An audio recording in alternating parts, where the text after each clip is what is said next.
Assalamualaikum warahmatullahi wabarakatuh.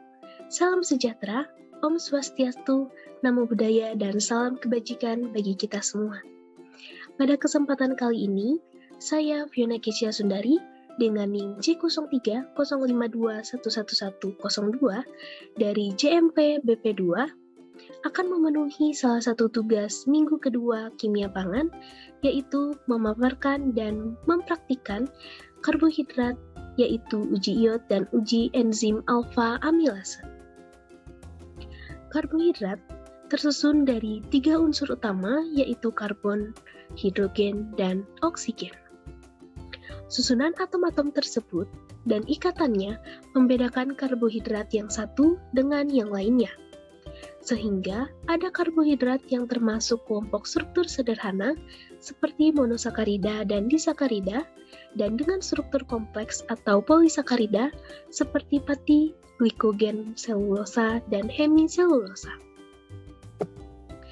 Karbohidrat memiliki banyak fungsi. Yang utama yaitu menghasilkan energi, lalu fungsi lainnya yaitu memberi rasa manis pada makanan, menghemat protein, mengatur metabolisme lemak yaitu mencegah oksidasi lemak, membantu pengeluaran feses dengan cara mengatur peristaltik usus dan memberi bentuk pada feses.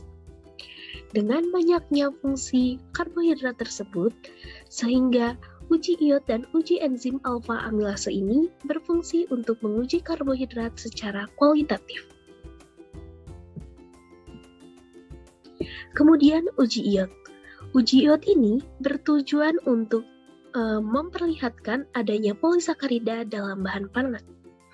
Jika hasilnya berwarna biru, berarti bahan tersebut mengandung amilum atau amilosa. Namun, jika hasilnya berwarna merah keunguan, berarti bahan tersebut mengandung amilopektin. Dan yang terakhir, jika hasilnya berwarna merah kecoklatan, berarti bahan tersebut mengandung glikogen dan dekstrin. Uji enzim alfa amilase. Uji ini bertujuan untuk mengetahui kemampuan hidrolisis enzim alfa amilase pada bahan pangan. Lalu tujuan lainnya yaitu untuk menguji aktivitas enzim alfa amilase pada saliva dengan pati.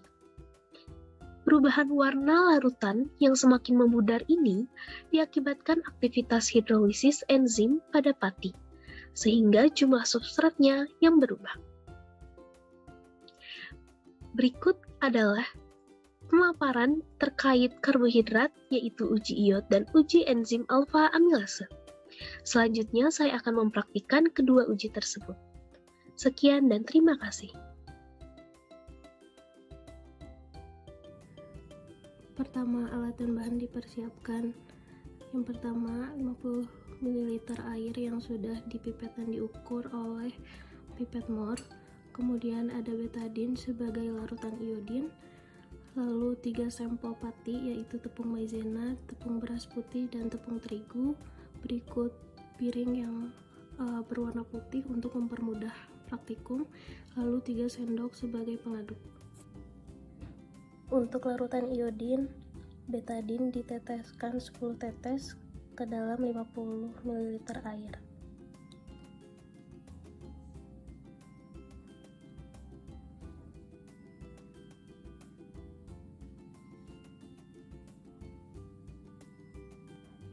Kemudian larutan iodin tadi dihomogenkan.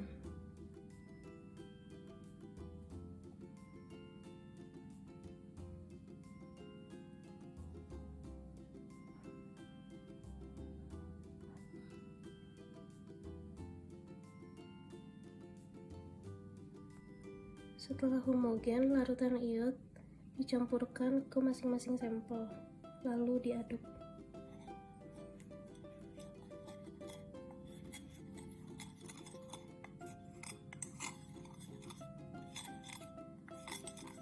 Diaduk hingga merata.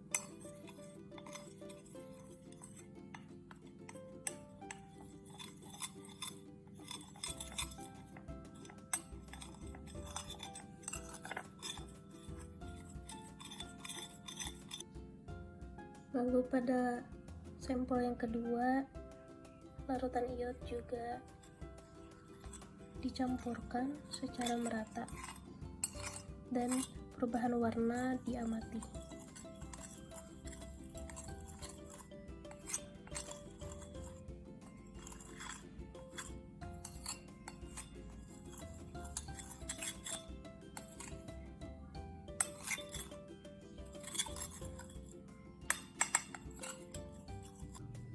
Dan yang terakhir, pada sampel yang ketiga, larutan iod kembali dicampurkan secara merata.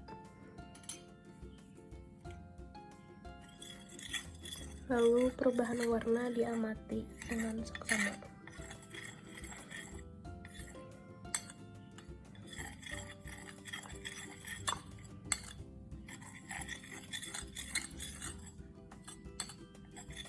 Sendok yang digunakan berbeda-beda agar tidak saling mengkontaminasi.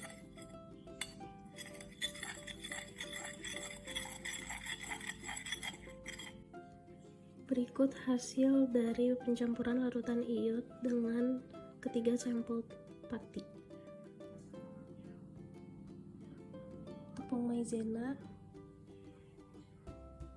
tepung terigu, dan tepung beras putih.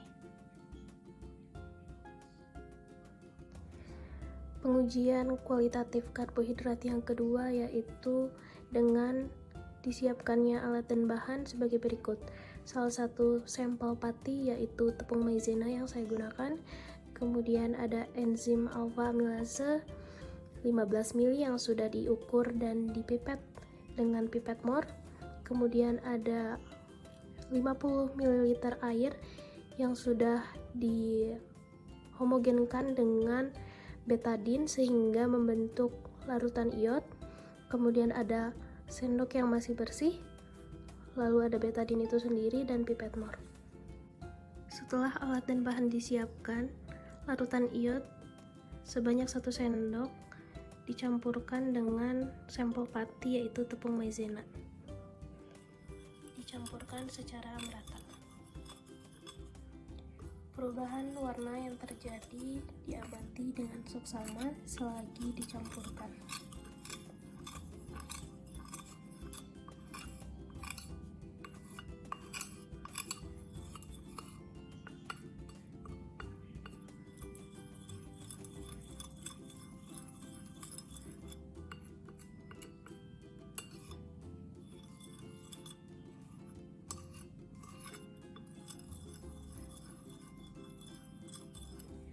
Setelah tercampur atau homogen, 15 ml enzim alpha amilase dituangkan ke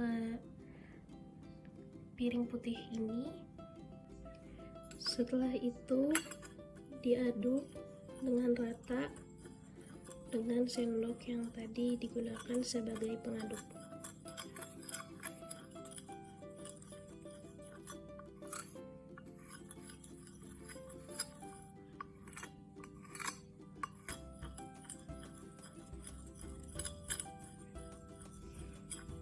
Perubahan yang terjadi diamati dengan seksama.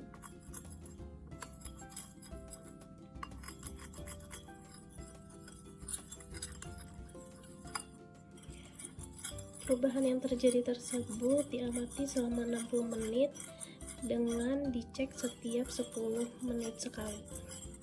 Berikut hasil pengamatan di 10 menit pertama. Berikut pengamatan di 20 menit. Berikut pengamatan di menit ke-30, lalu berikut pengamatan di menit ke-40, pengamatan di menit ke-50, dan berikut pengamatan terakhir di menit ke-60.